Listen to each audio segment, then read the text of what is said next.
जय श्री राम। गुरुर्ब्रह्मा गुरुर्विष्णु गुरुर्देवो महेश्वरा। गुरुर् साक्षात् परब्रह्म तस्मै श्री गुरवे नमः। तस्मै श्री गुरवे नमः। ओम शांति शांति। शांति। तो हमारा जो थियोसॉफी का ये है वो भी हम पढ़ेंगे।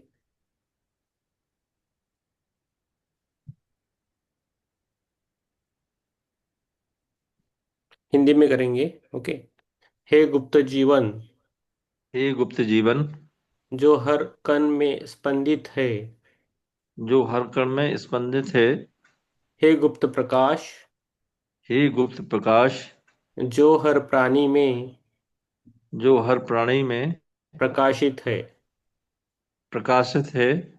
हे गुप्त प्रेम हे गुप्त प्रेम, जो समस्त सृष्टि को जो समस्त सृष्टि को एकत्व में बांधता है।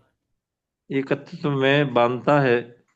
जो स्वयं को आपसे जो स्वयं को आपसे एक अनुभव करते हैं। अनुभव करते हैं। वे यह जान ले कि मैं यह जान ले कि वे प्रत्येक अन्य से वह प्रत्येक अन्न से भी एक है। भी एक है। एक है, यस। तो कल अभी हमारा जो पर चल रहा है थियोसॉफी के पार्ट, ये पुस्तक चल रही है। अभी पहला ही पार्ट चल रहा है। तो उसमें हम पहुंच गए हैं। थियोसॉफी की शिक्षाओं में समाहित अनेक बिंदुओं में से कुछ प्रमुख बिंदु निम्नलिखित है। तो कुछ बिंदु हम स्टडी करेंगे आज। पहला बिंदु है एक शाश्वत अनंत वास्तविकता है। एक अज्ञात वास्तविक अस्तित्व है जो सभी अभिव्यक्तियों सभी घटनाओं का आधारभूत है, किंतु मनुष्य के सीमित मन के लिए अज्ञात और अज्ञेय है। फिर से पढ़ता हूँ। एक शाश्वत अनंत वास्तविकता है, एक अज्ञात वास्तविक अस्तित्व है जो सभी अभिव्यक्तियों सभी घटनाओं का आधारभूत है, किंतु मनुष्य के सीमित मन के लिए अज्ञात और अज्ञेय है। दूसरा, एक अनंत वास्तविकता इस कारण विहीन कारण से रचनात्मक तत्व आगे बढ़ता है, जिसे हम विश्व के प्रवर्तक और पालनकर्ता व्यक्त ईश्वर के रूप में सोचते हैं, जो एकत्व से द्वैत द्वैत और द्वैत से त्रय उजागर करता है, जो अभी तक मनुष्य को आंशिक रूप से ज्ञात है, लेकिन जैसे जैसे मनुष्य विकास में आगे बढ़ता है वह इसे अधिक से अधिक हद तक जानने योग्य होता है। जब हम ईश्वर शब्द का प्रयोग करते हैं तो हमें सावधान रहना चाहिए कि हम इसका मानवीकरण एंथ्रोपोमॉर्फाइज न करें। तीसरा पॉइंट है संपूर्ण ब्रह्मांड। संपूर्ण ब्रह्मांड जिसमें सभी चीज शामिल है ईश्वर के जीवन की अभिव्यक्ति है। चौथा पॉइंट है सब कुछ एक पूर्ण है। सूक्ष्मतम जीवाश्म में उच्चतम देवता तथा बालू के एक कण से विशालमय तारे तक सभी आयामों में पूर्ण एकत्व है। अंतरिक्ष में पांचवा पॉइंट है एकत्व सब जगह है, ऐसा बोल रहे हैं। एकत्व वननेस बोलते हैं, वो है। पांचवा पॉइंट है अंतरिक्ष में सुई की नोक के बराबर भी कोई ऐसी जगह नहीं है जहाँ जीवन और चेतना न हो। अंतरिक्ष के में सुई की नोक के बराबर भी कोई ऐसी जगह नहीं है जहाँ जीवन और चेतना न हो। सवा पॉइंट है अलगाव का भाव एक भ्रम और विधर्म है। सवा पॉइंट है अलगाव का भाव एक भ्रम और विधर्म है तथा सभी बुराइयों का सूत्र है। तथा सभी बुराइयों का सूत्र है। सातवां पॉइंट एक दिव्य योजना है। सातवां पॉइंट एक दिव्य योजना है जिसके अनुसार विकास होता है। एक दिव्य योजना है जिसके अनुसार विकास होता है। इसमें कई कड़ियां हैं, जैसे प्रारंभिक जीव एलिमेंटल्स, खनिज, वनस्पति, जंतु, मानव, ध्यान चौहान या देव। सवा पॉइंट फिर से पढ़ता हूँ। अलगाव का भाव एक भ्रम और विधर्म है तथा सभी बुराइयों का सूत्र है। सातवां पॉइंट, एक दिव्य योजना है जिसके अनुसार विकास होता है। इससे कई कड़ियां है, जैसे प्रारंभिक जीव, एलिमेंटल्स, खनिज, वनस्पति, जंतु, मानव, ध्यान, चौहान या देव। इनमें मानव अत्यंत महत्वपूर्ण किंतु नाजुक कड़ी है। आठवां पॉइंट है, बिंदु है, कोई मर्त्य पदार्थ नहीं है। प्रत्येक कण में जीवन और चेतना है, केवल अलग अलग स्तरों पर व्यक्त होते हुए कोई अंध बल नहीं है। सातवां नौवां पॉइंट, प्रकृति सात आयामी है। पदार्थ के सात स्तर, उनमें से प्रत्येक के सात उपस्तर, चेतना के सात स्तर, सात ब्रह्मांडी शक्तियां इत्यादि। मनुष्य भी सात आयामी में है, उसके सात तत्व और सात शरीर है। कई दवा पॉइंट है, कई शक्तिशाली बुद्धिमत्ताओं की अनंत श्रेणियां हैं, जिन्हें महान देव, आर्क आर्कैंगल महान देव, आर्कैंजल्स बोलते हैं उसको। ओके, ये है महान देव। Okay okay okay. देव एंजल्स म्हणजे महादेव मीन्स आर्कैंगल्स, देव मीन्स एंजल्स या देवता कहा जाता है, जो व्यक्त ईश्वर से उद्यत हुए हैं और विकास के दिव्य उद्देश्य को पूरा करने के लिए एजेंट है। ये सभी आनंद अनित्य है और ईश्वर के संदेशवाहक नहीं है। इनमें से कोई भी एक समूह के रूप में या अकेले दिव्य समान या ऊर्जा के वस्तु नहीं है, किंतु सभी मानवता फिर से के। पढ़ना। हाँ। ये पैराग्राफ फिर से पढ़े सर प्लीज। ओके। धावा बिंदु है, कई शक्तिशाली बुद्धिमत्ताओं की अनंत श्रेणियां हैं, जिन्हें महान देव या देवता कहा जाता है। जो व्यक्ति ईश्वर से उद्दित हुए हैं और विकास के दिव्य उद्देश्य को पूरा करने के लिए एजेंट है, ये सभी अनित्य है और ईश्वर के संदेशवाहक नहीं है। समझ में आया? हम एजेंट है, ईश्वर के संदेशवाहक नहीं है। हम एजेंट का काम करते हैं, मैं अभी एजेंट का काम कर रहा हूँ, ठीक है। ये सभी अनित्य है और ईश्वर के संदेशवाहक नहीं है। इनमें से कोई भी एक समूह के रूप में या अकेले दिव्य सम्मान या पूजा की वस्तु नहीं है, किंतु सभी मानवता के कृतज्ञ श्रद्धा के हकदार है। मनुष्य अपने निम्र व्यक्तित्व को निष्क्रिय करके और ज्ञान का फल खाकर अज्ञानता को हटा करके उन देवों में से किसी के समक्ष या उन सबसे ऊपर उठ सकता है।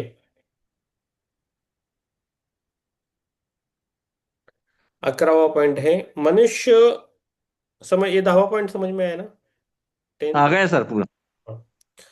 11वां पॉइंट है, मनुष्य एक सूक्ष्म जगत के रूप में सार और क्षमता में दिव्य है। वह जगत का प्रतिबिंब है, उसका अंतरिक्ष स्वशाश्वत है। मनुष्य एक सूक्ष्म जगत के रूप में सार सार और क्षमता में दिव्य है। वृहद जगत का प्रतिबिंब है, उसका अंतरिक्ष स्व शाश्वत है। उसका अंतरिक्ष स्व शाश्वत है, हमारा आंतरिक है ना, वो शाश्वत है। 12वां, पूरी मानवता या व्यक्त सृष्टि परस्पर अंतर संबंधित है। अंत संबंधित है, भौतिक, रासायनिक, जैविक, मानसिक और आध्यात्मिक सभी स्तरों पर पूरी मानवता या व्यक्त सृष्टि परस्पर अंतर संबंधित है। भौतिक, रासायनिक, जैविक, मानसिक और आध्यात्मिक सभी स्तरों पर। 13वां पॉइंट है, संपूर्ण विकास मुख्यतः दो चरणों, अवरोहण चाप डिसेंडिंग आर्क तथा आरोपी चाप असेंडिंग आर्क अथवा प्रवृत्ति मार्ग तथा निवृत्ति मार्ग में बढ़ता है। संपूर्ण विकास मुख्यतः दो चरण में, अवरोहण चाप डिसेंडिंग आर्क तथा आरोही चाप असेंडिंग आर्क अथवा प्रवृत्ति मार्ग तथा निवृत्ति मार्ग में बढ़ता है। हम हमेशा बढ़ते रहते। एक मिनट।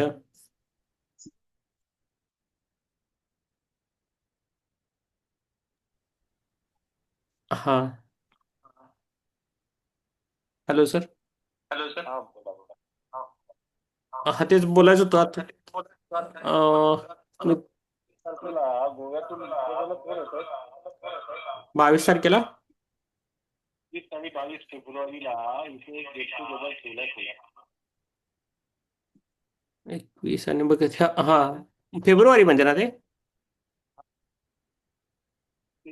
हो आई, आम्ही येतो म्हणून सांगितले की मी. ते तुम्ही यांच्याशी बोलले का? हा ते यांच्या हा विचारांना माझं नाव दिलंय. आणि दुसरे जे आहेत ते तुम्ही त्यांच्याशी बोललात ना, ते आहेत. ते पण येतो म्हणालेत मला. चरणकडे द्या ना. बरं, त्यांचं दुसरं नाव मी त्यांना देतो मी. काय म्हणायचं आहे की फक्त तुम्हाला रिझर्वेशन आहे ते करायला बाकीच्या गोष्टीला सुचत होतं. हो हो सर. फेब्रुवारी 21-22 गेट टुगेदर आहे. हो सर. हो सर. ठीक आहे. हो सर. मी असणार त्यावर.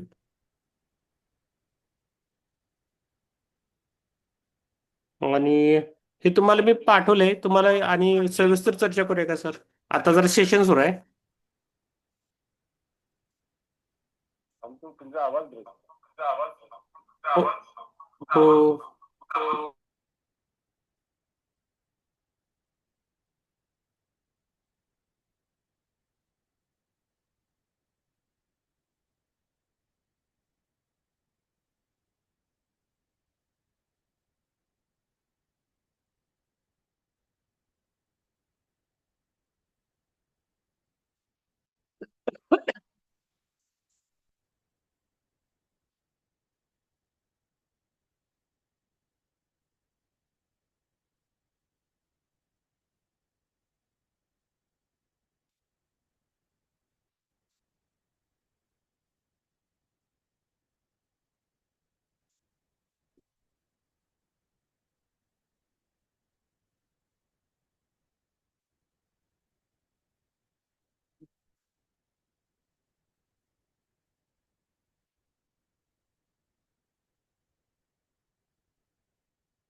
आत्मबंधन हम फिर से जुड़ेंगे।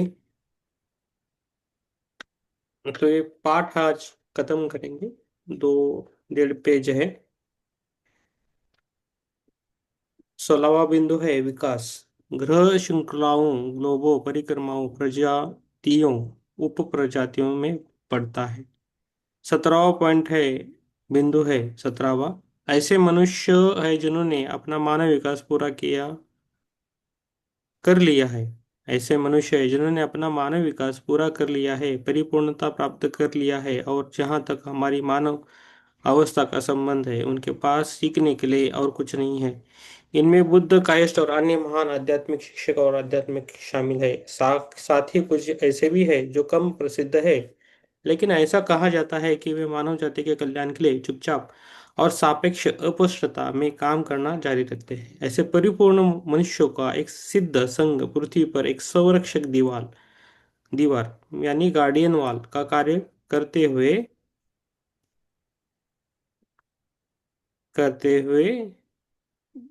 को दिशा देता है। इसी संघ द्वारा समय समय महान शिक्षक, अवतार, बुद्ध, पैगंबर आदि के रूप में विभिन्न युगों और क्षेत्रों में लाए जाते हैं। मानवता को गलत विचारों से सही विचारों की ओर प्रेरित करने के लिए माँ के लिए मानवता को गलत विचारों से सही विचारों के और प्रेरित करने के लिए आते हैं सब लोग।